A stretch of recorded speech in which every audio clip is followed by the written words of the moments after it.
Hey there, hey there. All right, welcome everybody. There's a lot of people rolling in right now, so I'm going to give you get another minute here, and then we'll get things started. Do me a favor, though. Obviously, I want to make sure that you can both see me and hear me. Okay, give me a 1 in the chat. Go ahead and open up your chat box there. Give me a 1. Let me know that you can hear me clearly. Sweet. I love that kind of feedback. Appreciate you. Thank you. All righty, man, we're just rolling in. See a lot of familiar faces. Fantastic. Give me a, in the chat box, put new if you've never been to one of my workshops before. I'm always kind of curious as far as like what new bodies are coming in. Wow, it's a lot more than I expected. Sweet. Well, welcome. Nice. Well, hopefully you get a lot out of this. I certainly, myself and my team put a lot of effort into trying to put together some good education. And if you've been following me, usually I'm doing this every couple of weeks, trying to make sure that I am educating you on what is working now in advertising on Amazon. And of course, some of my other tricks of the trade. I've been doing this a while, so we know what works, and that's part of the content that we bring together. A lot of the ones that you've seen recently, of course, have been related to Prime Day and getting ready for Black Friday, and of course there's Q4 and all the craziness that's been going on lately. So hopefully you've gotten a chance to catch some of those. We only keep the recordings or basically the replay up for a week. So if you miss it, then obviously there's a chance if you missed the live event to catch the replay. But it's only good for the remainder of that week. That's typically all that we do. So keep that in mind on future ones as you can try to join. Hopefully everybody's on a decent time zone. I know that some of you are passionate enough about your own business that you are here at 3 o'clock in the morning, and I love to see that. That's the true entrepreneur spirit. So yeah, it's saying pretty early here. Who's got the worst time right now? I was up at 4 a.m. this morning, actually. So, but that was my own fault, not because I was in a different time zone. Mohammed out of Australia, 5 a.m. Yes, that's awesome. 2 a.m. Philippines, 5 a.m. Big yawn. Yes, exactly. Grab the coffee, right? All right. So let me go ahead and get things going here. I think we've kind of starting to level off. We'll still get another probably 10 people that'll roll in the next few minutes. That's their problem, right? You're here, so let's get it moving. So let me share my screen. Dun, dun, dun.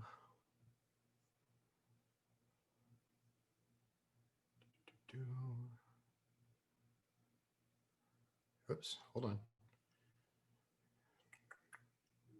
It is not quite doing what I expected to do. All right, let me stop the share here and try to get it right first.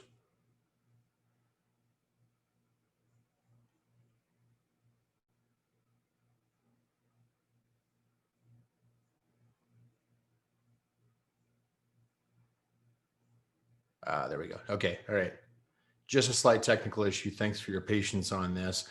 I will get this moved around to my second screen and we will be good to go. All right, now let's try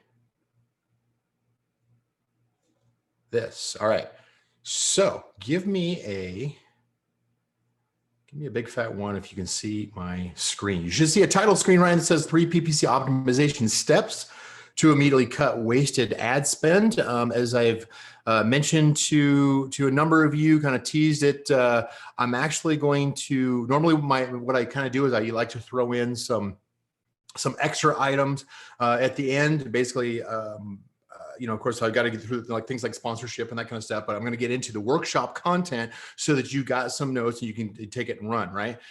There's usually some additional resources and that kind of stuff that I will throw out there just so you can have some other action items to take away. And some of you probably joined specifically because I was going to talk about the new ad placement that you can target within Ad Console for what they call the top stripe ad position. So I was going to touch on that after I get through this content. So I appreciate your patience and sticking around for that. That is a little bit more advanced. A lot of what I'm talking about today, as far as the 3 PPC optimization steps, I'm going to go back to basics today, and I'm going to be talking about the 3 PPC optimization steps to cut waste ad spend, of course.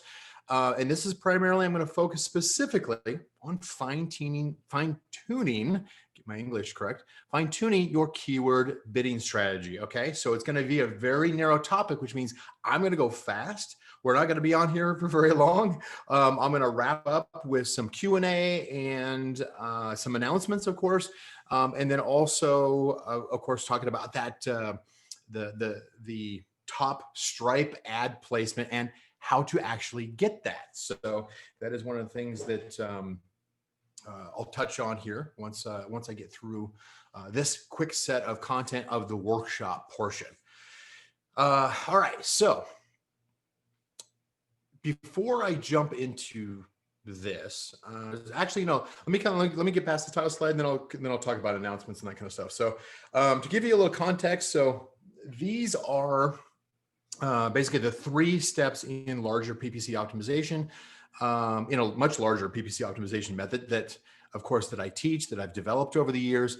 I know that my own agency team has a massive process that is huge compared to what I'm showing today, but these are the absolute most critical 3 optimizations that if you're not already doing it, then I've seen this where I've seen beginners, I've seen intermediate, I've seen advanced sellers, experienced sellers forget to do these kinds of things, these kinds of items. They kind of neglect some of these kind of optimizations. So this is kind of a back to basics. And I'm going to tell you as far as like why it is critical, of course, right? So when I first rolled out the basic optimization steps, I rolled it out with my software PPCSCOPE 4 years ago, I guess it was. And back then it was 8 steps. And then it was 9, then it was 10, and then it was 17. And now, of course, I've got, things like a whole course. I've got, all the software to back it up, a full ad agency to back all that up. And so it is definitely ballooned and grown.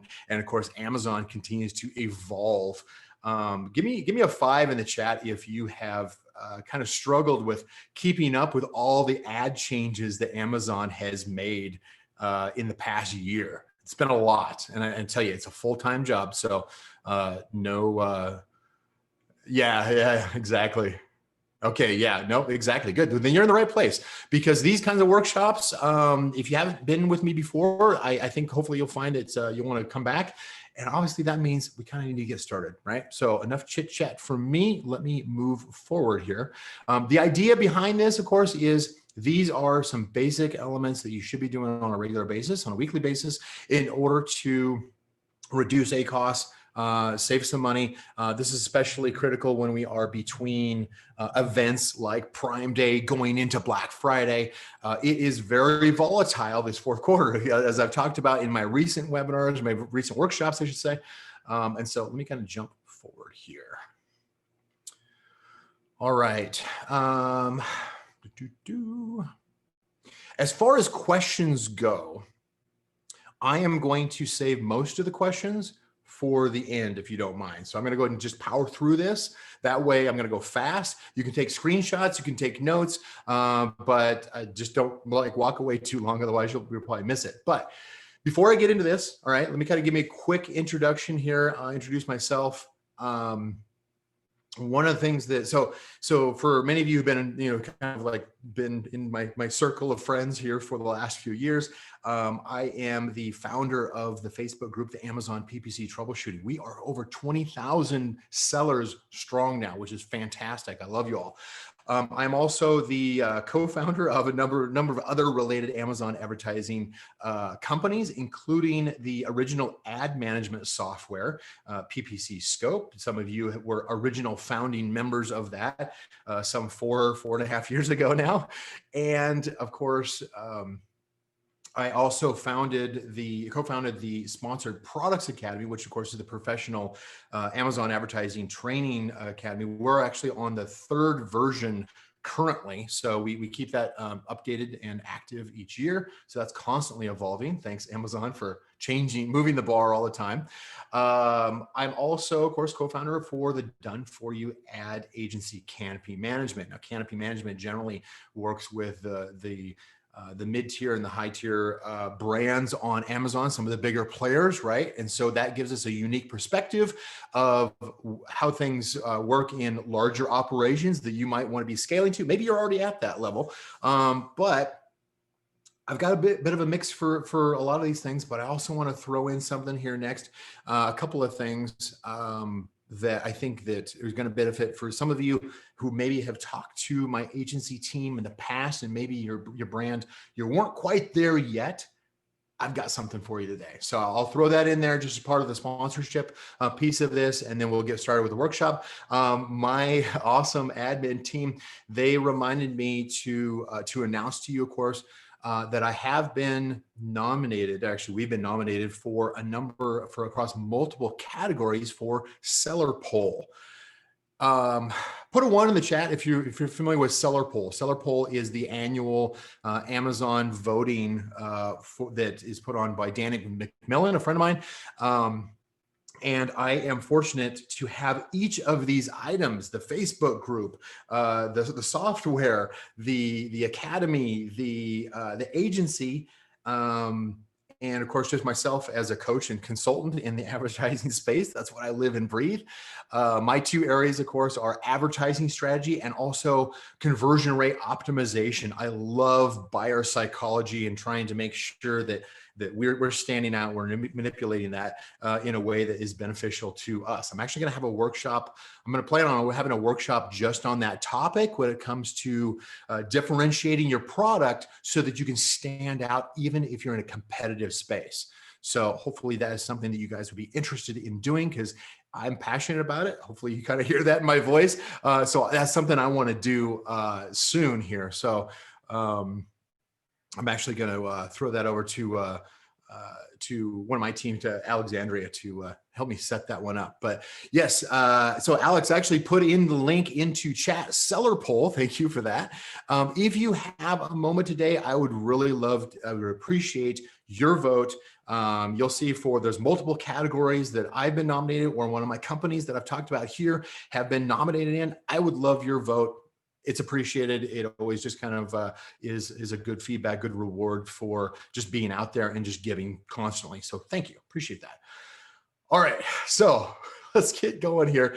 One of the things, let's go ahead and take care of the sponsorship for this training workshop. Really quick. We'll get through it fast and we'll get into the dirt. Okay. So I'm going to take a quick minute here and just talk about, so this workshop that I'm doing today is sponsored by PPCSCOPE Human Intelligence, okay? Or what we call also is PPCSCOPE HI. Now, this is the answer to the problem that I was just talking about a little bit earlier, and that is that we've seen a lot with sellers, and that is they go with a PPC management agency that tends to, or even software that tends to rely heavily on artificial intelligence, and then they kind of get bit because it's not a full thing, right?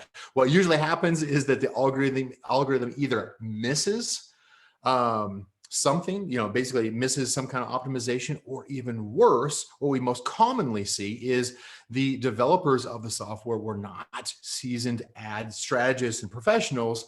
And so the strategy, either they don't support the new ad types, they don't support a solid strategy, that you tend to narrow it down considerably so that it is so restrictive that you could have just done it yourself, right? And so what usually ends up happening, what we hear the most about, is they try out some software that is AI advertised, and they end up losing some money because the ad strategy is not thought out, right? There's some missed opportunities, there's some wasted ad spend, that kind of stuff. We do certainly hear stories where it works great, but it's usually focused on certain ad types that work great. So what we have here with PPCSCOPE Human Intelligence, or what we call PPCSCOPE HI, is I actually have a team of ad specialists. Actually, I've got multiple teams of ad specialists with my agency, but we've peeled off one of our A team in order to. These are ad specialists that I've personally trained and that I oversee. And what this service does, that PPCSCOPE Human Intelligence, is it analyzes, or they analyze, not the software, but they, my team, analyzes and manages everything that happens to your PPC campaigns. So give me a 2 if that is something that sounds like you'd be interested in. I can certainly bring it up after the workshop and talk a little bit more about that. But this is something that you're not relying on whether or not the software was built correctly. Rather, there's a real person, human intelligence, right? Someone who has the experience and the knowledge that I have basically helped them to get, can see the whole picture, can use not just technical analysis, but contextual analysis, which is just as critical as just being able to look at the numbers, right? And being able to optimize your campaigns to bring you the best possible results. So I'm excited to roll out PPCSCOPE HI today, and hopefully that I appreciate your time on that. Now, who's ready to get started on the training workshop? Awesome.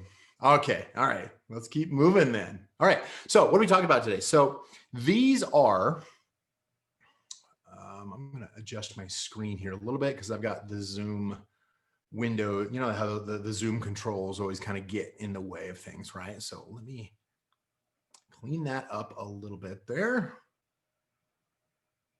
Awesome. There we go. All right. So what are we talking about then? Okay, so these are the 3 steps that we're focusing on today. I'm going to show you how to identify the underperforming keywords, eliminate the wasted ad spend on keywords that are irrelevant to your target audience, which a lot of people, a lot of training, they just don't do. They don't realize that they should be doing it. And ultimately, how to reduce the high A costs on unprofitable keywords. Seems pretty simple, but this is a back to basics workshop, right? As you can see, there are a few ways that you can go wrong with your keywords. So each one requires a different approach to fix it. So before we get into that, let's get into the right mindset on this one. So the mindset that I always have people focus on is profitability. Amazon constantly is going to be advertising to you saying, hey, you need to get more awareness and more, you need to increase your budget and your spend and everything. Well, that benefits them. It benefits the shareholder. Ultimately, though, as business owners, as brand owners, I'm a brand owner myself, as an agency also, that we want to make sure that we're focusing on profitability, because ultimately it is the cash flow from our profitability that allows us to expand our product lines, right? So the very common mistake that I hear from sellers I coach or who partner with Canopy when we first start talking to is that they've been kind of trained by Amazon and the community that advertising is simply just a cost of doing business. They think that they're supposed to lose money on their advertising for the sake of just having their ads run out there. So they tend to let it slide. They let it go a little bit too long here without actually getting control over it. And their ads aren't as profitable as they could be. And that usually causes stress to a startup brand. Who's felt that stress before of like, oh man, my ACOS is just killing me and I don't know how to get control of this thing. Yeah. Wow. I wasn't expecting that many. Yes, especially recently, it has been wild the past. Thank you for saying that. The last couple of weeks, the last couple of months have been really volatile. Obviously, we're in a very unique year and a lot of things have shifted. We've got problems with logistics. Amazon's making algorithm changes. Usually they're not. We usually overstate that they're making an algorithm change and usually it's a bug or something like that. But there's been a lot of things when it comes to listing and indexing and advertising visibility and all these things. And what that causes, not only does it cause some frustration to you because like, hey, how come my ads aren't running? How come I'm not ranked as well? But the psychology, which compounds the problem, makes it worse, is that a lot of sellers, not you, but other brand owners, other sellers, they start panicking and they start saying, well, I need to increase my budget, increase my bid because my ads aren't showing. They panic in the wrong direction. So you got to sidestep the foolishness and starting with these 3 basic items. Okay. So let me talk about a couple of basics here. The first thing, of course, that I tell my students is always to identify their advertising objective. If you don't know why you're doing the advertising, you should not be advertising, flat out, right? If you think it's just like, oh, just turn on the switch and sales just magically come and I rank on page one, well, welcome to the game. It doesn't work that way. So you need to know why you're doing the advertising. Now, here's the most common four that I start with. There's other objectives, there's other tactics, there's many other strategies that are available.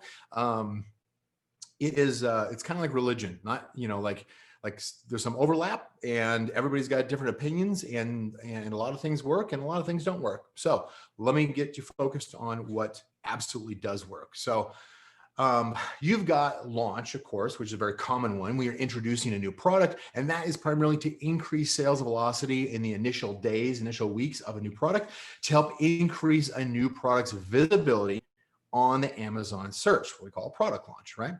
Number two is targeting. In other words, we're targeting the audience we want to get in front of, right? We identify the product's target audience to refine the product listing content. Now, this means we are looking to focus our product listing content to increase relevance, which Amazon rewards us by saying, look, Amazon is basically looking at us and saying, Mr. and Miss Seller, you have tuned and focused your product listing and your advertising to focus in on a very specific audience. I'm going to reward you by showing your ad more visibly, by showing your product ranking more visibly. I'm going to index your product listing for individual keywords, because you're not simply just saying, well, everybody wants my product. No. This is where you're identifying specifically what that is. And that means that for a separate workshop, the keyword research needs to be manually reviewed to make sure that it is directly relevant to your product and to your targeted audience. You're not simply just shotgunning and just relying on a keyword research tool to give you the answers. Don't be lazy like that. Don't just accept what a tool gives you. Make sure that there's some human interaction in there, either yourself or, I've got my team. That's obviously what I train them to do. That's where the contextual analysis makes a huge difference, right? Because it's absolutely needed. We used to not need that. A couple of years ago, you could just do technical analysis and say, well, this number means this, and so it makes this change. Now it's a lot more competitive, which means you got to step up your game, right? Ultimately, steps 3 and 4, the break even or profit, are where we're aiming to get to. And as we walk through these optimization steps, but I wanted to give you a little context of what the 4 most common advertising objectives are. There's usually a process and a sequence that we go through here. So these are the additional strategies. There are additional strategies, I spoke there, to achieve other goals. But these are the fundamentals we're going to be talking about today as part of this. And this is something that even seasoned sellers miss. So if you're thinking it's like, I don't really have an advertising objective, you're not alone. It is a good time to figure it out though, right? All right. So this presentation this workshop basically is going to deal primarily with keywords. So I'm going to be talking a quick minute to make sure everyone's on the same page with the terminology that I'll be using, right? So when it comes to search terms, of course, many of you are familiar with the difference of search terms and keywords, but to kind of reiterate this, just to kind of back to basics, right? The search terms are the word or the phrase a shopper uses to search for a product on Amazon, right? This makes sense. That's what our audience is using. The keyword is what we as a brand owner are using in order to help Amazon match up our product ads with that shopper's search term, okay? So the keyword, of course, is the word or phrase that we bid upon by the seller in sponsored advertising. Now, there's other targets available, right? You can do product targeting, category targeting, that kind of stuff, right? But we're focused on keywords today, right? Multiple search terms, of course, may be matched to a single keyword, including exact match, which is a commonly misunderstood rule. I'll touch on that here in a second. Yes, okay. That is something, kind of a clarification. A very common question I get is, I'm not running an ad on this particular keyword. How come it's showing an ad? Well, that's because the way that Amazon matches up ads to search and to audience, what their behavior is. the search terms you appear for, as far as your ads, are not necessarily the keywords that you're bidding on. So that is just a good rule of thumb to know. I love the questions. I will go ahead and get to those a little bit later on. I think I'm going to cover some of that here. So yeah, I'll go ahead and catch you up on that one. Cool. Thank you for the question there. All right. So as far as keyword optimization, schedule, and timing. All right. So this process, kind of a disclaimer, I guess, this process requires two things, right? Patience and consistency, which probably none of us as entrepreneurs really have.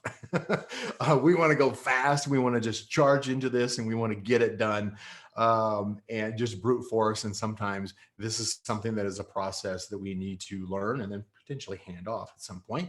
But I do recommend that you be patient. The earliest you should be optimizing a brand new campaign is 1 week after a launch. And then 60 days is typically the standard kind of reporting period that Amazon gives us.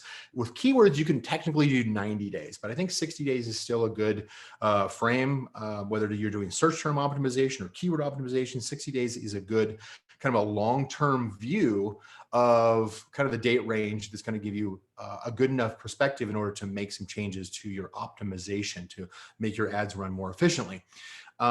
Ultimately, you want to be consistent on this. Tempo, regular timing. Don't skip it for a month and then do 3 days in a row, nothing like that. Try to just, find time to do it on a weekly basis if you can. So by consistency, I mean, Amazon, of course, is not a set it and forget it process. It is a weekly process. And it is normal to see smaller and smaller improvements week after week because your optimizations are taking effect. It's going to get better over time is what I'm saying on this. So, but don't stop it when you start seeing the results, right? All right. So keep moving here. Told you am I moving fast enough or am I moving too fast? Let me know. Say too fast or too slow. Commit to one side or the other. All right, so let's get into the nitty gritty, right? I don't know if any of you are Nacho Libre fans, but into the nitty gritty details. To do the steps that we're going to be talking about today, you're going to need your keyword report, also known as the targets report within the Ad Console advertising reports. So I want to show you where we're going to focus on with this report. Now, Amazon doesn't calculate the conversion rate, but it is something I'm very passionate about. I usually lead with conversion rate and click-through rate of any kind of targets, whether it's a search term, it's a keyword, it's actually a target would be a keyword or a product or a category. In this case here, things like impressions, critical metric, clicks, the relationship between clicks and impressions. The click-through rate is how well does your ad engage that audience that is searching for a product like yours? Are you, if you've got a very low click-through rate, common question that I always get is, what's an acceptable click-through rate? Generally, what I say is, assuming that you've got at least 1,000 impressions, a standard click-through rate that we see is maybe a 0.4% up to 2%, right? Branded terms, like if it's your own brand, branded terms typically have a much higher click-through rate, 5 to 10% in some cases. The one that I want you to focus on and I want you to take away, if you're not already familiar, is what is on the low side that says that you're missing your audience. And that would be a click-through rate. Click-through rate is clicks divided by impressions.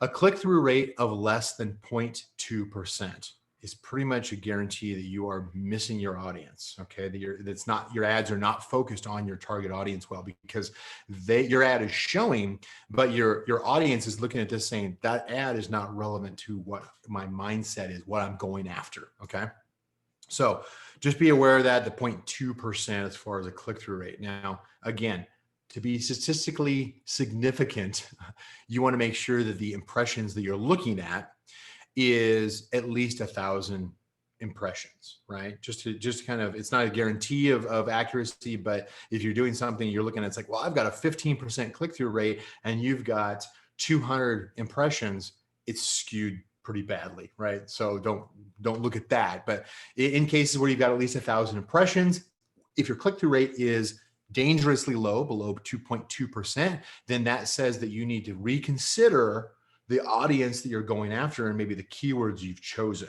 because something is not right. One of the things I'll tell you, it's not on the slide, but I'm going to add this in here. Here's a pro tip for you. Okay.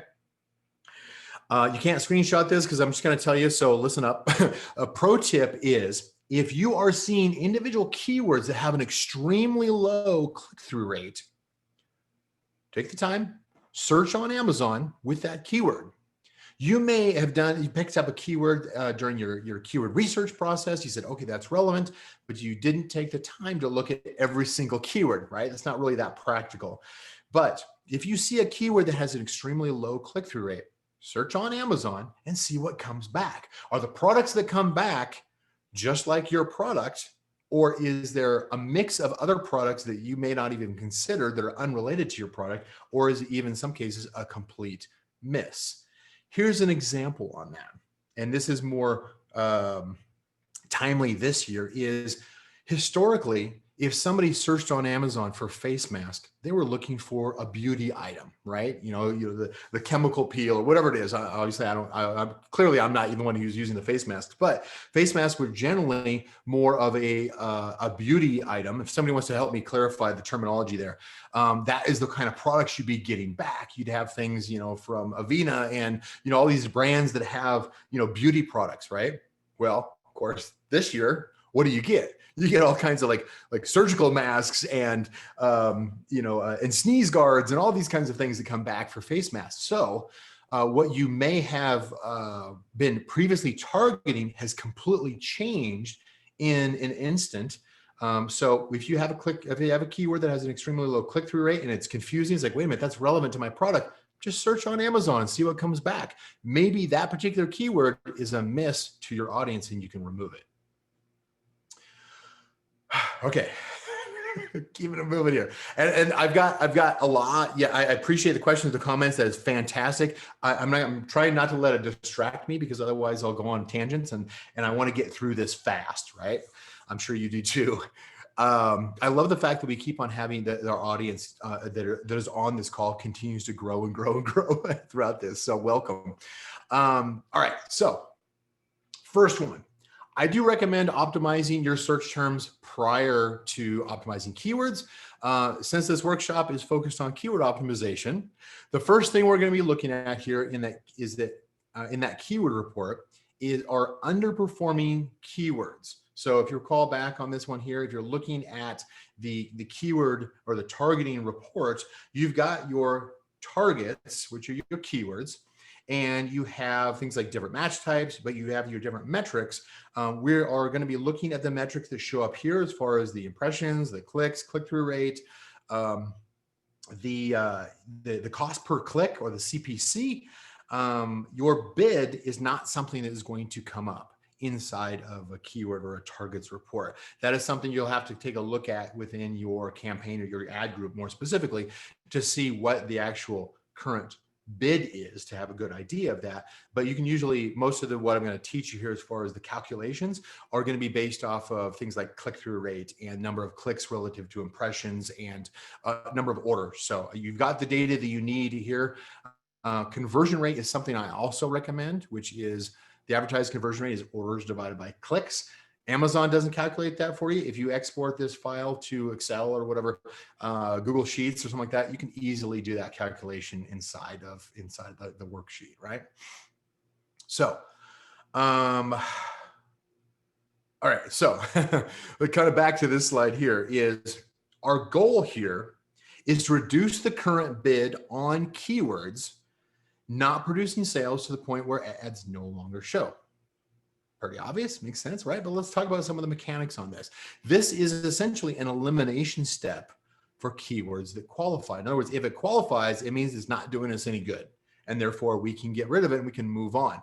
Don't try to chase sales thinking it's like, well, if I just wait longer, then it's going to pay off, and I don't want to miss a remote opportunity for a sale on this.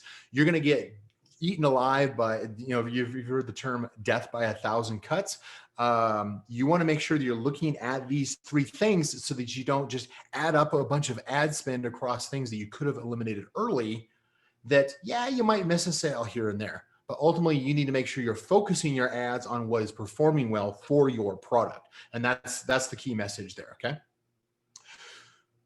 Okay, so the first one in this is underperforming keywords, okay? This is simply just, what do I consider underperforming is I'll do a filter on that keyword or that target's worksheet, and I will look at which keywords have at least 5 clicks, right? In this case, I'm going to make an exception of like, you don't have to have as many, you don't have to have that 1,000 impression minimum rule. If you have enough clicks, that overrides the minimum impressions. But in this case here, the standard that I say is minimum of 5 clicks. Now, down there, you're going to see a pro tip there that talks about calculated, and I'll talk about that here in a second, because you can be more accurate in the number of clicks that you use to trigger whether or not you optimize or adjust the bid on a specific keyword based on its performance. But the combination here in your filter is you look at filter it to show the keywords that have at least 5 clicks and have 0 sales or 0 orders is something else I'll also use. Now, I do put in a caution on each one of these, and that is, in this one here, I actually say it's like, talk about pausing or adjusting the bid if it doesn't have enough metrics, right? That's kind of where I was saying, if you got 5 clicks and you got 0 sales, you're focused correctly, right? You don't have to worry about the caution, right? I actually have some other cautions I'll add in here later on. The pro tip, though, the better way of doing this is going to be based on the conversion rate of your product. In other words, you could set the minimum clicks instead of a minimum of 5 clicks. You might come in and say, well, I've got a 10% conversion rate. My unit session percentage. And again, this goes back, you remember earlier, I happened to catch, Nicole, your question there, the shiny object here, squirrel. If you recall earlier, I said, try to focus on it's got to be at least a week. Ideally, you're looking at 60 days. Don't wait 60 days to have 60 days of data to start optimizing a new campaign. But I would say, wait a week and then start doing it. But ideally, you're looking normally, if you've got 60 days of data, be looking at 60 days of data. That way you've got a bigger picture and you can kind of have that cumulative effect of 5 clicks. Now, if a keyword has reached 5 clicks or the minimum clicks that I'll talk about in the pro tip and has not converted within a week or within a year, it's basically the same result, right? One of the things that sometimes we'll go back and we'll circle back around each quarter within my agency is, or actually what I teach inside of PPCSCOPE as well, is sometimes if you've got the long-term data, if you can go in like in Ad Console, you can't pull a report that's longer than 90 days for a keyword or a targets report. But in software like PPCSCOPE, if you've been on there for a year, you've got a year of data, right? And so what I'll recommend is go back, expand the date out and say, show me all the keyword data for a year, and then show me the ones that qualify. Because sometimes what you get, that death by 1,000 cuts, sometimes what you'll see is you'll see keywords that only get 1 click per month. And if you're looking at it, if you're always looking at a short time span, like 30 days, or if you're at 60 days, you may not see that it's accumulated enough clicks overall across the lifetime or year to date, right? So keep that in mind. That is an additional option. You don't have to do it very often, just kind of periodically, like each quarter, go in and say, let me look at the full year of data. And that way you're going to be able to eliminate a number of things. Best time to do that? Right now, right before, during the peak season of fourth quarter, so that you eliminate some of the waste going in here, right? Now, the pro tip that I have on this, of course, is the minimum clicks should technically be filtered to based off of your conversion rate of your product. If your product's been selling and you have a conversion rate, then you can calculate this. If you just launched the product, you're probably not going to have this, and just start out with 5 clicks. It's totally fine. But I like to, say, if I've been selling the product for a while and I'm going in there, I'm using a more accurate rule, it would be 1 divided by the conversion rate of the product. Now, you can either use the business report inside of Seller Central. You can use the business report and you look at that unit session percentage over 30 days, 60 days, whatever time frame you want. Or you can also use the advertised conversion rate, which is orders divided by clicks. Either way, that is something that you can do.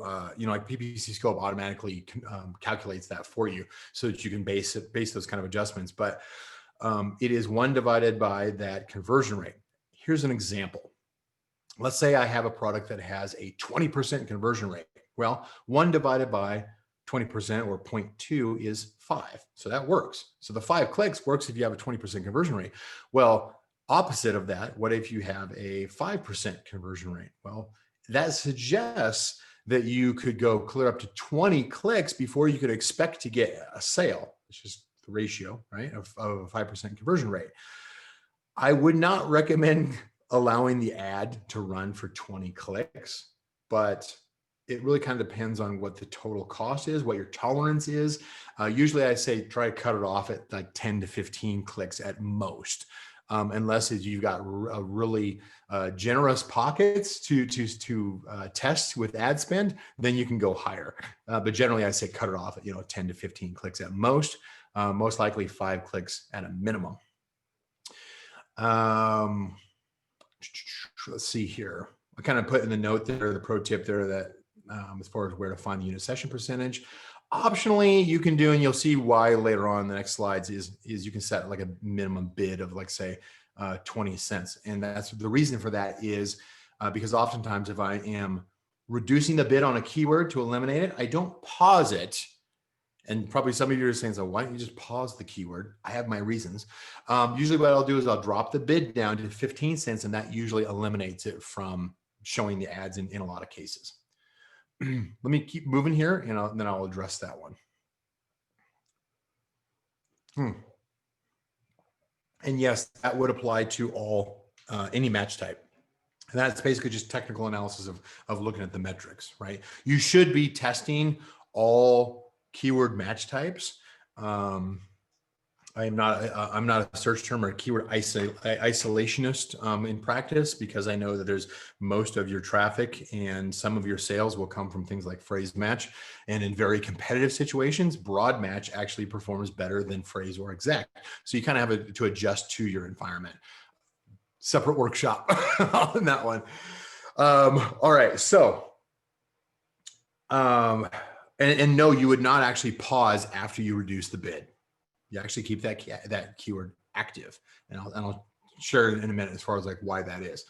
Now, what should you do in cases where something qualifies here for, like, say, the minimum number of clicks and 0 sales?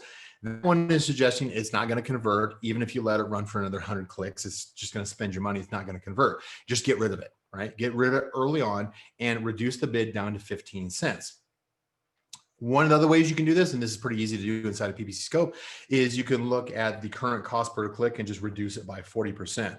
That's a little bit more complex, really easy to do inside of software like PPCSCOPE, but you can do it manually, or you can simply just drop it down to 15 cents and just keep it simple. Don't overcomplicate it like I usually do.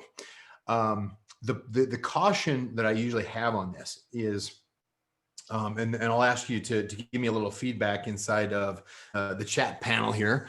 Holy cow, the number of people who are on the call just continues to grow. I love it. Thank you for being here. Is the caution that applies to any of these. It applies to the way that Amazon matches up search terms and keywords. The most simple one of that is an example where you may have a very successful plural keyword, ends in S, right? Plural keyword. And that one it's selling, it's profitable, you got a low ACoS, it's doing great. And inside the same ad group, you have both a search term, for instance, that is a plural, and you have a search term that is a singular, or you have another keyword that's the singular form and you got the plural form. Well, Amazon, lovely, the way they do this is if you change the bid on a singular. In other words, they mix and match things like singular, plural. They also do it technically with things like prepositions and articles and some of these connector and filler words that they come into. But singular and plural is what you're going to come up with most often. And so you kind of want to be aware that you may be reducing the bid on a non-performing singular keyword, for instance, but you may also have a plural that is still performing. There's some tools within the software that allow you to do that. I know certainly that's part of the process my own team does. Certainly the PPCSCOPE human intelligence service, we definitely take care of that kind of stuff for you. But what you're looking for is you're essentially making a decision in those cases. If you have a poor performing or a non-performing singular form and you have a performing plural or vice versa, then you are deciding whether to keep both or to reduce the bid or eliminate both. So you don't really have, you can't pick one or the other. Unfortunately, Amazon doesn't give us that level of granularity. So it'd be interesting. How many of you were aware of that difference between the way that singulars and plurals are essentially commingled or matched to each other? Give me a Y or a 1 or something like that in the chat box if you were already aware of that. Give me a 0 actually if you were not too, just so I can kind of get a pulse of how I am going, if I'm going too fast on some of this stuff. So okay, that's good to know. Okay, good mix, excellent. All right, so the next one, number 2. Okay.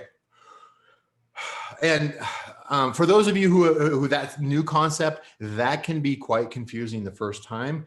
When you see it in your own example, in your own campaigns, it'll make huge sense, because you'll find something that's a singular and a plural, and you're like, well, I'm just going to eliminate, or I'm going to reduce the bid on a singular form.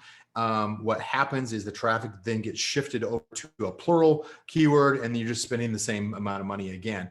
But the way it matches up with search terms, it's a little bit more complex. I can address that as a question at the end here if we need to clarify that a little bit. But usually it's a case of you have to decide whether to keep both or to eliminate both, singular and plural.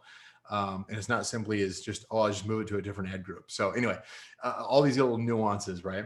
So the second piece that I want to talk about today is eliminating wasted ad spend on irrelevant keywords, something that most sellers, most brand owners do not do. They don't realize that they should just eliminate based off of, hey, I've got a really low click-through rate. So here's what we do. We look at this from a standpoint of what makes a keyword irrelevant. And this is essentially what I was talking about before, where you've got a really low click-through rate that's dangerously low, that basically is saying that you're missing your audience. What I was saying about the face mask, for instance, you may be selling a beauty face mask, but all the results are coming back for, a mouth screen face mask, right? A COVID, face mask. And therefore your ad might be showing because you're targeting that keyword, but nobody's clicking on it. And it's just the click-through rate is extremely low. So you've got to pivot to different keywords. I feel bad for those of you who are actually in the beauty category. One of our brands does millions of dollars in beauty each month for our agency. And we certainly have run into a number of those challenges. It can be exciting from a geek like me to be able to overcome those kind of challenges. But at the same time, it is definitely things, going on right now. It definitely affects it. So I'm sure that many of you have been affected by changes in the demand for different products this year.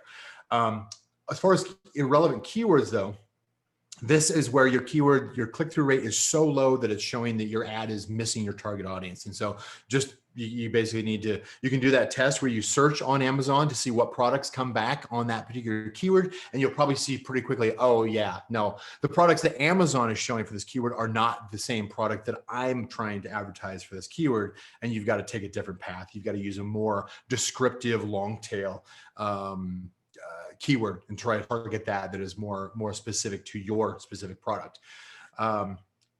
From a technical analysis standpoint, the metrics we would look at, of course, is again looking at the 60-day date range when you've got that available. I recommend minimum 1,000 impressions. Well, actually, absolutely do a minimum of 1,000 impressions on that keyword. It still has 0 sales. So you're doing a new filter here.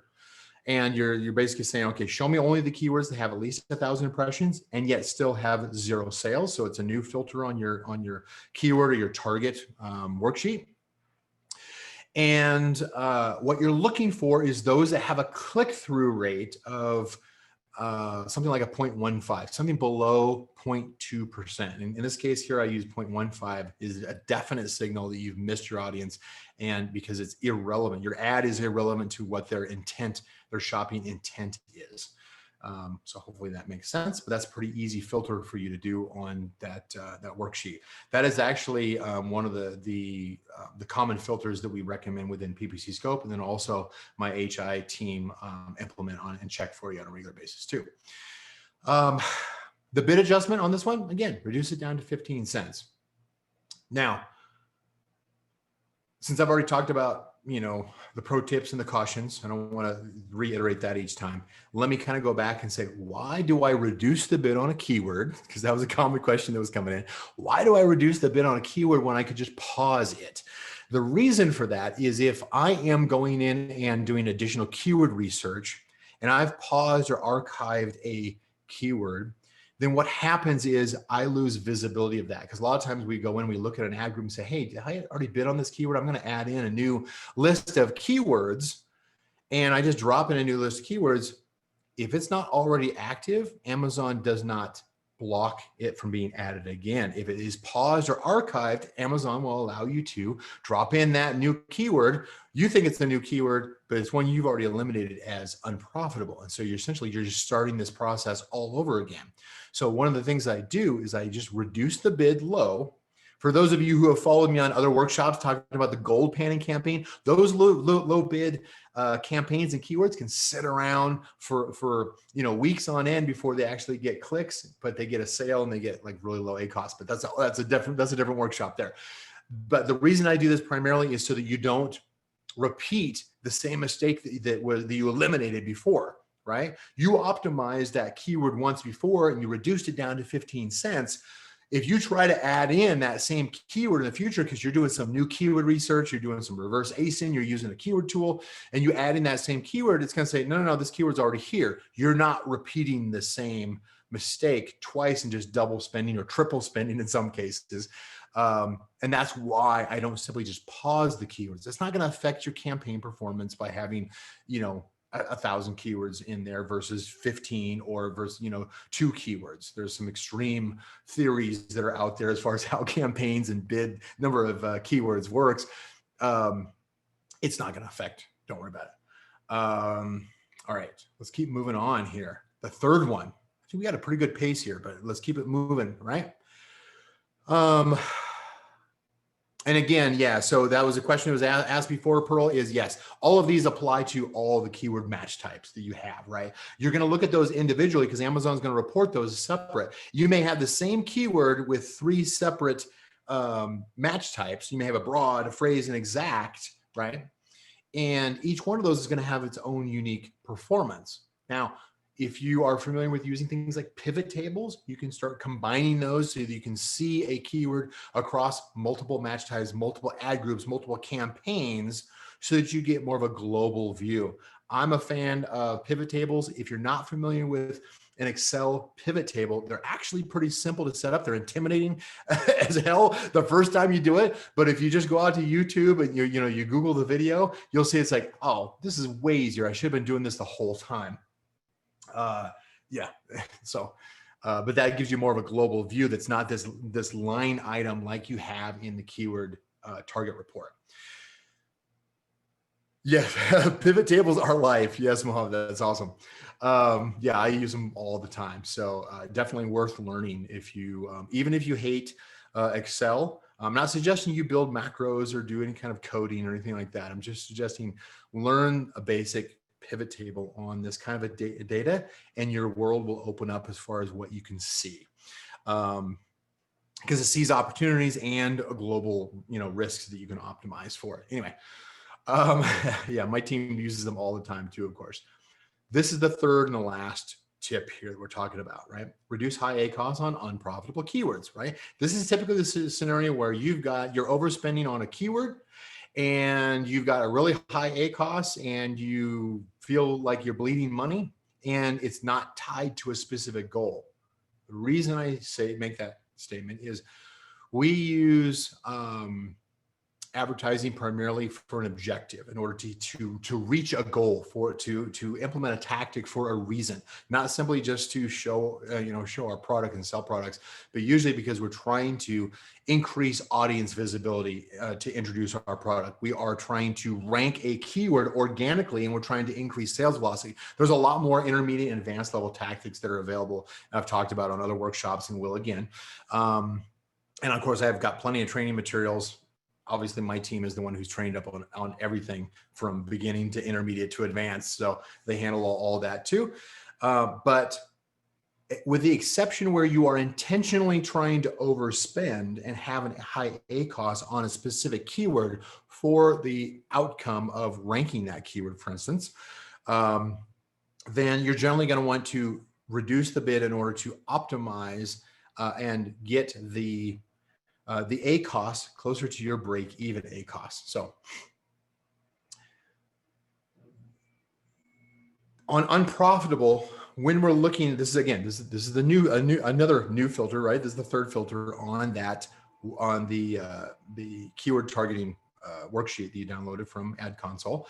So this is a new filter on that same list of keywords, and you are still looking at maybe a 60-day range. Ideally, you are filtering to show at least 1,000 impressions. So you're only showing keywords that have at least 1,000 impressions. You are also doing something a little bit custom here in a couple of cases here. One is you are filtering to show the ACoS, those keywords that have an ACoS, an advertised cost of sale, that is higher than what you've calculated as the break-even ACoS. Now, I am going to post into chat a video that I did. I don't want you to look at this right now. I do want you to finish paying attention to the rest of this workshop. Afterwards, I created a video a couple years ago, and it still applies today, on how to calculate your break-even ACoS for your product. If you haven't done that before, there you go. Grab that Vimeo link there that's in the chat. You can also find this, of course, in the Amazon PPC troubleshooting group. We've got a long list of FAQs and that kind of stuff. But what you're doing is you're basically saying, okay, what is so expensive that I'm losing money? So if the ACoS, the advertised cost of sale percentage on a keyword, is higher than what you've calculated as your break-even ACoS, your margin for your product, then of course you're losing money. And usually what you want to try to do is bring that down to at break even, or maybe even a little bit better, so you're making a little bit of money, right? If you're trying to continue that sales velocity, but at the same time, you're not bleeding money out of every keyword you're doing. So generally what we do is we're not going to reduce it down to 15 cents like we did with the other ones where we were trying to stop the ads on those keywords. What we're just trying to do is adjust the keyword bid. And this is something that's really easy to do inside of PPCSCOPE. Obviously, like I said, with PPCSCOPE High, my team obviously would do it for you. But this is an opportunity. You can also look at things like what your current bid is. Like if you're looking at a specific, if you use a standard default bid for an ad group, you probably already know what that is. But you're also looking for the case where a bid is greater than your cost per click. Now, the keyword targeting report that you download from Ad Console will not include your bid, right? So unfortunately, that's not going to be available in there, but you may happen to know what generally is your break-even bid. That is another way of doing it. Most of the time, most people just say, okay, the ACoS is higher than my break-even ACoS, and adjust from there. But you want to know what that cost per click is, because you're actually going to adjust that here. You would adjust. What I like to do is, and this is kind of an arbitrary number, right? I like to set the bid 20% below the current cost per click.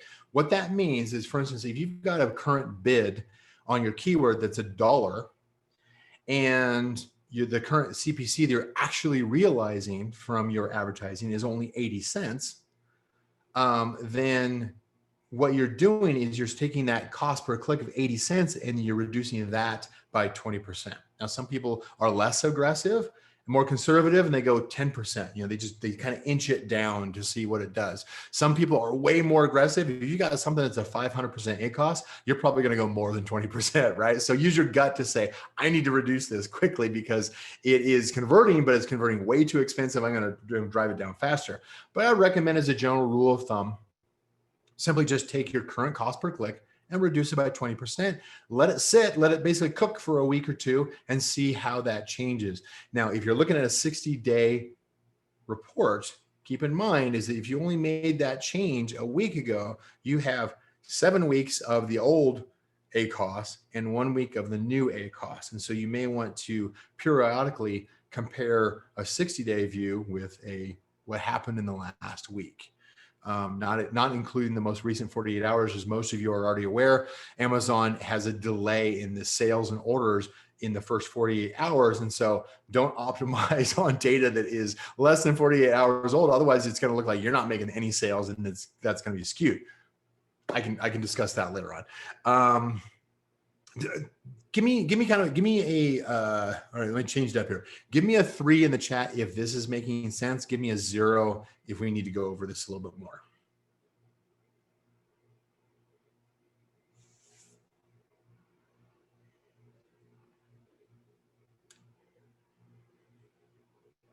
Okay. A majority of you are saying that it's making enough sense that you can move forward, right? You can obviously take a screenshot of this and save it for later. A couple of you did say 0, and that's totally cool. That's just a normal part of the learning curve of working in the Amazon space. I'll try to get back to those. Certainly join me over at the Amazon PPC troubleshooting group inside of Facebook. Those kind of questions, you'll get a ton of friendly participation, including myself, in that group as well. If you've got some of those questions, along with some of the basic training resources that I've got there as well. So we've reached the point. Don't head off yet, because I obviously want to talk about the Stripe, not the Stripe, the top. I totally lost it. I totally forgot. The top ad placement. It's basically the top Stripe ad placement on Amazon that was changed this week. So as a quick recap here, these were my 3 most critical keyword optimization steps that surprisingly even long-term sellers have forgotten to do, and especially things like the irrelevant keywords that they need to come back and review again. We're back to basics, right?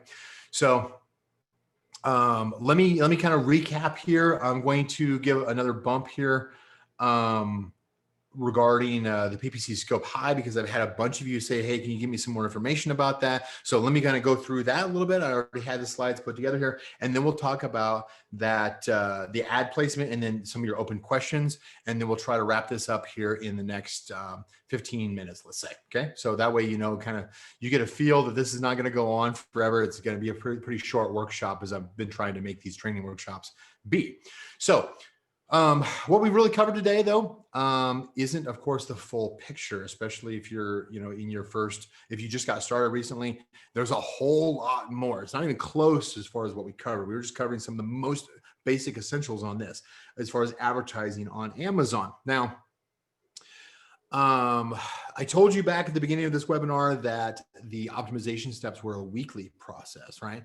So let's add a few more things to that list here. So you've got things like things that you should be doing on a regular basis, and that includes auditing your campaigns, conversion rate-based bid optimization, budget reviews and revisions, keyword and search term research and optimization, not just keywords, negative keyword research, of course, and then ongoing campaign effectiveness. Now, all of this, if you haven't done all this, if you haven't put your plan of action together and you got your tempo ready, then you'll know that this can take hours of your time each week that you probably should be spending somewhere else, right? So it's probably might feel a little bit overwhelming, but that's kind of one of the reasons why I had opened with this whole human intelligence service, because I wanted to showcase this. Now, in the past, my agency, Canopy Management, has only been able to offer PPC management services to medium and large Amazon brands. We work with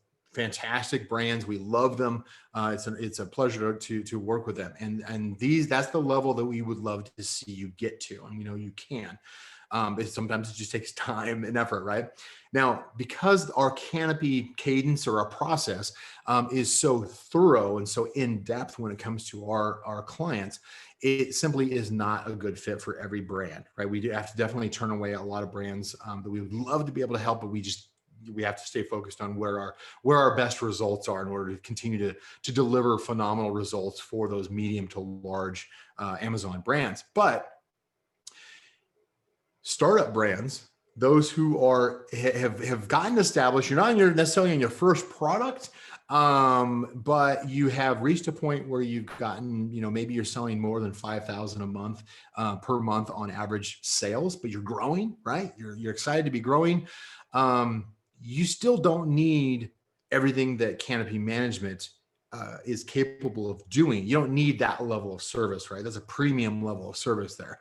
So one of the reasons why we wanted to roll this out is because I had way too many people where I felt it just bugging the heck out of me that I couldn't help them. And so we rolled out PPCSCOPE Human Intelligence, or HI, right? This is kind of a counterpoint to the AI software that has very mixed results out there. So this is a 100% done for you PPC management service designed to take PPC off your plate and increase the profitability of your campaigns, but it's tuned to provide the level of service that is correct for your size of business the way it is now. And we want to help you grow from there. So what we've done is we've re-engineered our processes that we use with the agency, right? And we've focused it down into the most critical that are the absolute needed processes that are applicable to brands of this size that are doing at least 5,000 a month, ideally 5,000 to maybe 30,000 per month is typically the kind of the appropriate range here, right, for this. And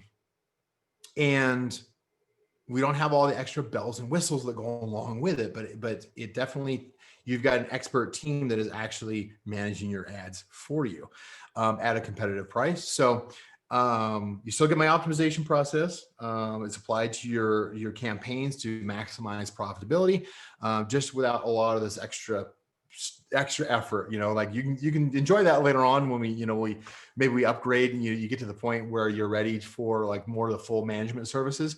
But this is something we really feel excited about to be able to roll out, to be able to help all these brands that have said, it's like, come on guys, you got to have something where your level of expertise can be applied to our smaller growing brands. We've got other things to do. We need to be sourcing product. We need to be talking to manufacturers. We need to be analyzing for a new, you know how many hours that takes, right? Just to get your first product out the door. So that allows us to drop the price, of course, to make it a better fit for these smaller growing brands that are in this 5,000 to 30,000 monthly revenue range. Okay. Yes. So what we do here, I'm going to ask Alex, if you're on still, could you put the link for basically the link out to our site for the PPCSCOPE HI service? If you could put that. Oh, fantastic. Thank you. Thank you, Alex. This is basically where you can go in and explore and find out if it's a good fit for you, right? This is not a hard sell. This is simply just saying, we worked really hard to put PPCSCOPE Human Intelligence Service together for this range of brands in that 5,000 to 30,000 per month revenue range. We think it's a great fit. We certainly know our capabilities to help you maximize your ads. Misha, awesome, cool. I look forward to talking to you on that. So ideally, this is going to take a lot of stress off your plate by basically handing it off to a team that we are constantly on the bleeding edge of what is working in advertising on Amazon. We obviously get advance notice from our special contacts that we have within Amazon. We're always on the alpha and beta programs. And so we're always on the leading edge as far as what's working in advertising. That's not a learning curve that you want, trust me. Nor do you have to stay up at night wondering whether or not you're wasting money or feeling guilty that you're not spending the time. Just, you can hand it off, right? And it's appropriate for this size of business, okay? So, and again, this is my team who's handling this for you, right? So whether you're a smaller brand looking to grow with this kind of professional PPC management, or you're a larger brand that needs a partner you can trust to take over this critical piece of your business, I invite you to go to the URL that Alex has put into the chat there for you. It's also the same one here that's on the screen. And my team we'll basically, if we'll collect some basic information from you, and then we'll reach out and say, okay, here's basically what's available. If it's a right fit for you, you can make a choice if it's a good fit for your business. And then we can move forward and we can take that off your hands, and we can get you excited about what can be done when it's professionally managed. So I know a lot of you have been kind of hesitant on whether or not that was a good move at this time. Trust me, when you get it off your plate, it will be. We've had a number of our partners who have gotten, we've had partners that we've worked with within the agency that we take it off their plate, and they're like going, I'm going to go spend 2 weeks in Bali. Like, good for you. It's like, you haven't taken a vacation in 2 years. And so now, that's just, it's amazing how much it kind of like triggers the ability of the stress release. But they obviously didn't have to learn what we know and what we live and breathe every single day in order to keep up with it. So, but we obviously want to help you grow and be successful. And we want to help your brand and your product line mature and help you get there. Okay. So that's part of the reason we put this together. It's almost kind of an incubator service. If you're familiar with incubators for small companies that are trying to explode, that's us. That's what we're going to kind of help you do. So anyway, so that is basically the offer there. As far as, I'll go ahead and leave that link up there. Page can't be found. Alex, can you double check the link there? Just kind of make sure that we've got, let me double check here. It is coming up successfully. It may be a browser issue. Double check maybe the spelling on it just to make sure. Okay, we've got some people who are saying the link does work. Nina, if Alex, if you want to connect with Nina, we'll just put you in touch with my team and see if we can try to help you troubleshoot that. Because obviously we don't, we want to make sure that you're not getting frustrated here. Yes. All right. So questions. What I want you to do now, of course, is the questions that you've got now, because there's some questions that are way far back in this, and the chat window doesn't seem to be expanding for me here. If you wouldn't mind, if your question hasn't been answered already, can you add it back into the chat window related to the topic of the keyword bid optimization? Okay. While you're doing that, I'm going to show, I'm going to talk about the top Stripe ad. Okay. Let me bring this up here.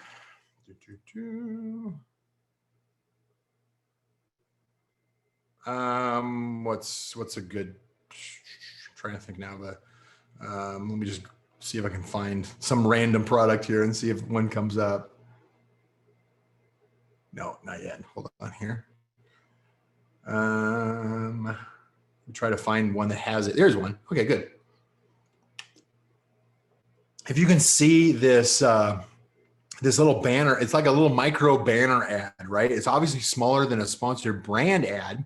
And this is an ad that shows up here at the tall. It's obviously smaller right now. It's occupied a lot by Amazon's placements.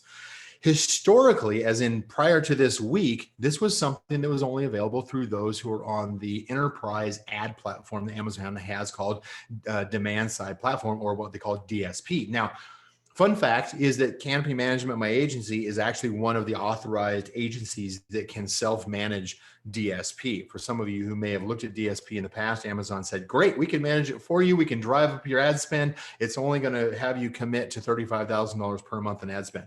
We don't have those kind of requirements. We want the successful, we want to obviously make it profitable for you, but we can actually manage the DSP for you without that high ad spend. Those are typically appropriate for if your brand is selling, like, say, 30,000 per month or more. DSP is, if you're not currently using it, you're missing a huge opportunity. Now, this ad is not just DSP, okay? That's not what I was trying to bring up here. This is actually a sponsored display ad. Now, before this week, this was targeted, this little ad stripe up here was only available for DSP. As of this week, they released it so that if you create a sponsored display ad, you got to be brand registered, of course. if you create a sponsored display ad, a product targeting ad, okay, so not a view, not an audience ad, but actual product targeting ad within the sponsored display ad type in Ad Console. And here is the critical difference. In order for your ad to qualify to show here, you have to use a custom logo, custom title in that product targeting ad in order for it to show here. Otherwise, it won't qualify. Now, you can't specifically target this ad on its own. It's not like, say, I only want to show ads on this one thing. There's other placements, like the ad, underneath the add to cart button, for instance, where a sponsored display product targeting ad can show. But this other one is just now opened up so that if you are using the custom creative of a product targeting ad within sponsored display ads, then your ad can qualify to show up here. Now, here's the exciting thing about that is most sellers, 99% of your competitors don't know that they've got this ability yet because they weren't on this webinar, right? Fools. So if you got access to sponsored display ad, go out there, create a sponsored display product targeting ad, make sure that you add in the custom creative, and that will then allow your ad to show, to be included when it makes sense and it's relevant, of course, onto these kinds of, this is a great way to set up like an additional defense ad. Those of you who have been part of my students or my clients know that we go through and we'll create things like product defense ads in order to defend space below the bullet points and below the add to cart and some of these other spaces down below here. This is yet one more opportunity for you to kind of defend your ad space and keep that shopper on your listing. Or even better, you can cross promote one of your other products, and you can also use this on a competitor's product. And so you can target a competitor and steal market share, which I know you've hopefully been on one of my workshops where I've talked about stealing market share. That is also fun for me. Okay, so Adam says he can't see my screen. Did everybody else can see my screen? Yeah. We can't see the placement we're on. Okay, I'm sorry. Hold on here. Got it. Let me reshare here. Let me know in the chat there if you can see this page now. All good now. Good, good. Okay, I'm sorry. I didn't realize that it wasn't showing. I had opened up a new tab and apparently Zoom was stuck on the previous tab. Okay, so just kind of recap here. This little mini, it looks like a little mini sponsored brand headline ad, but it's actually what they call a top, am I using the right terminology? Top stripe ad. And this is something that was previously, like this is the one that's exciting toys for every budget. You can actually own that new ad space because it is no longer just DSP ad space, but it's also sponsored display product targeting with the custom creative enabled. Okay, that's the critical thing right there that most people would miss is you've got to have the custom creative enabled on that product targeting ad in order for your listing, your ad to qualify to show here. Great way to defend your listing or to have it as an offensive ad on somebody else's product listing. Yeah, I love those kinds of things because that's how we increase market share. Yeah, we've definitely, with the agency is definitely, that's fun when we do that as we turn around, you get brands that we start working with at the agency level that have been declining year over year because their competitors have been stealing their market share. We turn it around and we take that market share back. It's fantastic. We celebrate those wins. All right, so let me kind of grab a couple of these questions really quick, and then I've got to wrap it up because I've got a hard stop in about 5 minutes. So, replay, yes, there'll be a replay, and that replay will be available for the next week. We typically post that up into, like, say, the Amazon PPC troubleshooting group, and of course, if you signed up for this workshop, then you'll get emailed the replay link as well. That way, you can take a look at it. Alex said that, oh, okay. I'm sorry, Alex, actually, you already answered that one. Cool. As far as the Canopy Management's Facebook page also. Okay, that's good. That's good. Okay,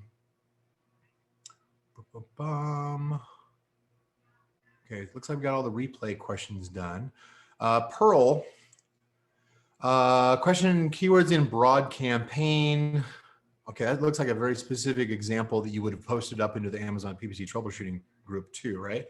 What would you suggest for this broad keyword related to the 3 keyword optimization steps I'm talking about? You definitely optimize on a weekly basis. Yes. Date range is still the 60-day that I've been teaching here today. What is a 30-day report? 7-day total. So 7-day is that's 7-day attribution. In other words, Amazon on, like say, sponsored product ads, 7-day attribution is basically saying that any sales that came in within 7 days of the original ad click will get credited, will get added into that count. Now, what that means is that if you go in, if the click came in 2 days ago and you look at the report, you're going to have sales that are related to that click.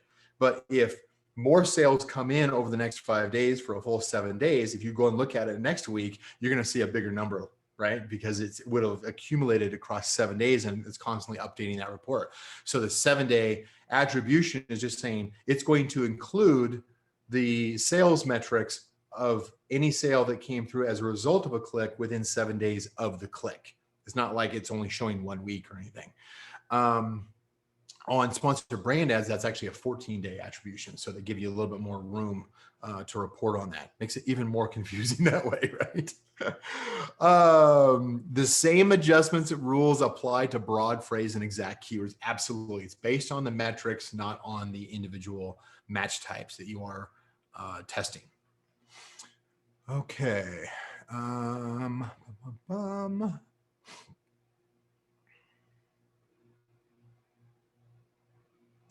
If I'm using the keyword type broad, does Amazon take care of plural and singular? Well, Amazon will match up a plural and a singular. In other words, they'll mix and match those.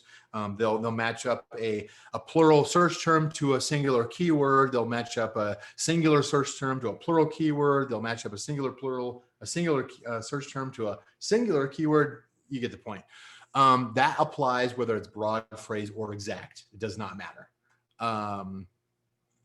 Yeah. There's actually a lot of flexibility with an exact match that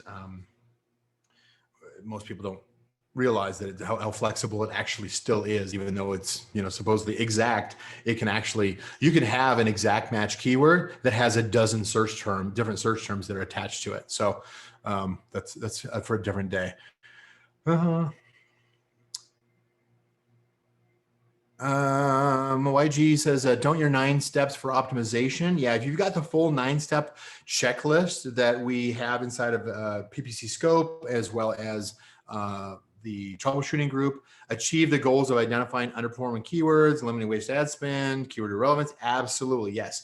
These are elements that came out of that, but I picked out the 3 most critical ones that are most commonly overlooked, but are absolutely make the biggest difference on a weekly basis. So yes, that is strictly just optimization. That doesn't have to do with expansion. Expansion obviously is evolving, converting search terms and converting keywords and converting ASINs and that kind of stuff. So that's more the expansion training that we'll be rolling out for our PPCSCOPE users too.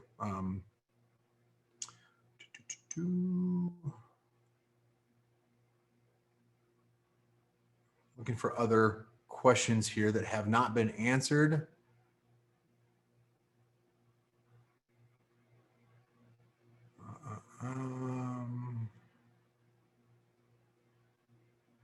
Using negative keywords on exact match and ASIN targeting, does it make sense? Yes, definitely. Yep, we use those on a regular basis.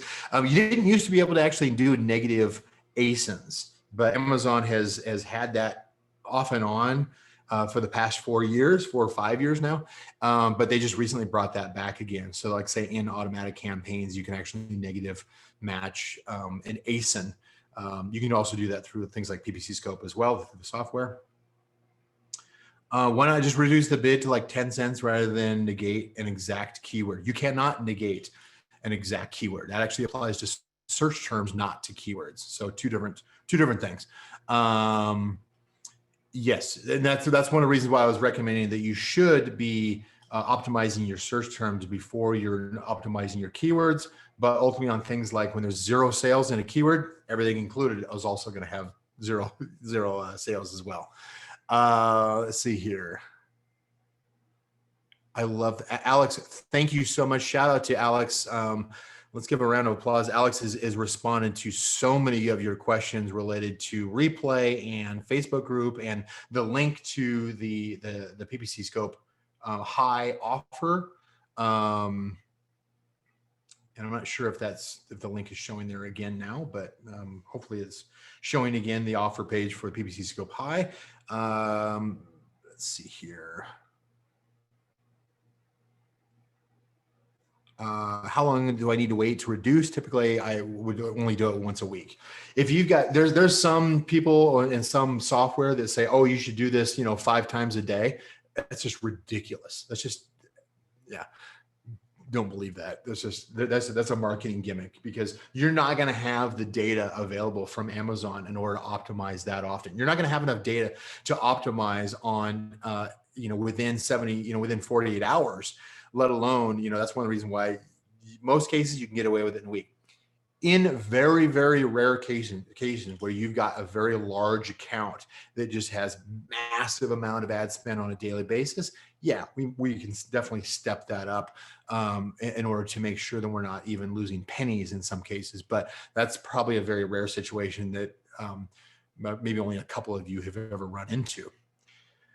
All right, last couple of questions here.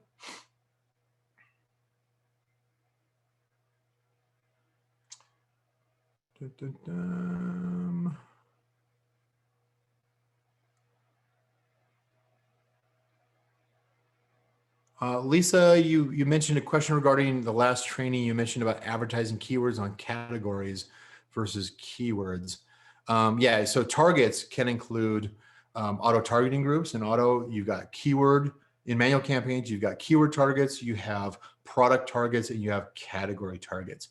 A pro tip that I had on that is categories usually don't perform that well, but if you have a product that is prime ready, use the filter option on your category targeting to do non-prime. So in other words, where you basically are you're showing your prime product on non-prime competitors, and you'll get an advantage, especially during the holidays here. So that's kind of my insider pro tip for you. Use same keywords and exact phrase and broad for a new product. Yeah, generally what I'll do is I'll start out with something like phrase match, because it's going to get the most traffic. And then I will also test converting keywords in exact and broad, because you can get different performance on each of these. And usually what I'll do is I'll circle back around. Actually, I'll circle back around and I'll eliminate the lower performing 1 or 2 of those. There's a common myth out there that you should migrate from broad over to phrase and then from phrase over to exact and then negate along the way. That's primarily taught by those who want to simplify the work, but it usually, you end up usually losing probably 20-30% of your potential sales by doing it that way. That is usually set up by the software, because it's easier for the software to manage when you've got things like AI systems. It doesn't want to complicate things. That's one of the reasons why the human intelligence side of things is better to do, because we look at the context, not simply just the numbers. And we don't try to make it easy for us. We try to make it correct for you and your brand and your product. All right, so last couple of questions here. Last question, actually. Daniela, you got the winner on this one. I noticed that some keywords may collect thousands of impressions and very few clicks if the ad is placed on lower pages, 3 or 4, but the same keyword gets a good click-through rate if ad is placed on page 1 or 2. That's the same concept when it comes to things like top of search placement, which has been overpopularized, but it is worth testing. If you see the metrics where your ad placement on a campaign where you've got a higher conversion rate on, like, say, a top of search placement, or then you probably want to emphasize that top of search placement. I'm talking like 20%, 50% at most. Don't go crazy and go 200+%. Just do like 20%, 50%. Do those kind of tests to see if it pays off, right? So there's kind of like opportunities that you leverage when you see that kind of outlier data where there's a significant improvement in conversion rate on certain placements. That's the same thing with any kind of optimization, with match types, with the ad type that you're running, with the campaign bidding strategy that you're using, with the ad placement that you're using. If you observe that there's an outlier where you have one specific one, the other one would be the targeting groups inside of automatic campaigns, same kind of concept. If you find that one of those is outperforming all the rest, do what you can to emphasize that and test to see how far you can push it to maximize the result there. Same keyword gets a good click-through rate if it has played. Could you please confirm? Yeah, okay, yeah. So conversion rate is always the first metric I'm going to look at, and then followed by click-through rate and orders, kind of in a combination there. But conversion rate is always drives a lot of my decisions, because I know that if I can improve the conversion rate, that means I am also going to reduce my ACoS and increase my profitability, which is one of my favorite goals. And the clarification on that is, Paul, as far as small brands with only one ASIN, I do support them from a standpoint of the training and the PPCSCOPE software. PPCSCOPE High is generally designed for those brands that are currently selling, even with one product, currently selling between $5,000 to $30,000 per month already. And then of course, Canopy Management, my agency, typically if you're over that, then it's appropriate for that kind of a full service, kind of the mega service of Canopy Management. And so that kind of gives you a range. So you've got kind of the do-it-yourself tools with PPCSCOPE, and of course the do-it-yourself training that's available on PPCSCOPE and the Facebook group. Of course, definitely jump into those, because that'll give you a clear guideline of what you can do on your own with that one product. Continue to build it. I'm excited to see what you do with it. Mohammed, I'm so late for the next one here. When you're running keywords on exact and phrase, do you negative on the rest matches? No, that's kind of what I just covered. So no, I don't, because I'm not an isolationist like that. I prefer to actually get the sales rather than make it simple for software to use, or make it easier, simplified. It can work where you might get higher conversion rates, and it can work, but you should be doing some testing to see which match types perform best for your converting keywords, and then focus in on those. As part of my bigger training is the whole focus process of focusing your advertising to what is performing best, eliminating the rest that is not performing as well or not at all, and then making sure I'm always focusing my ads towards my target audience, tighter and tighter toward my target audience, so I continue to increase my click-through rate, my conversion rates, my profitability. It's a nice little loop that we get into. Awesome. Okay, we're going to wrap it up here. Thank you so much for being with me today. If this has been your first time, please let me know if you're going to come back to the next one. We have these every couple of weeks, and I'm glad that you are here. Really appreciate it. Also, shout out to my own team, Mike and Alex, for helping, for the assist here, and giving support to each of you that were on here today. I love these. You can probably tell it in the excitement of my voice. I'm a geek when it comes to this kind of stuff. So I'm excited to talk to you in the future, and try to have this workshop every week. You know what? I know that we're certainly trying to work on it. But yes, yeah, we're actually working on a whole lot more content when it comes to training and stuff. So you'll be seeing that very soon as well. Thank you, everybody. Have a fantastic day and the rest of your week. And thank you for being here. We'll talk to you soon.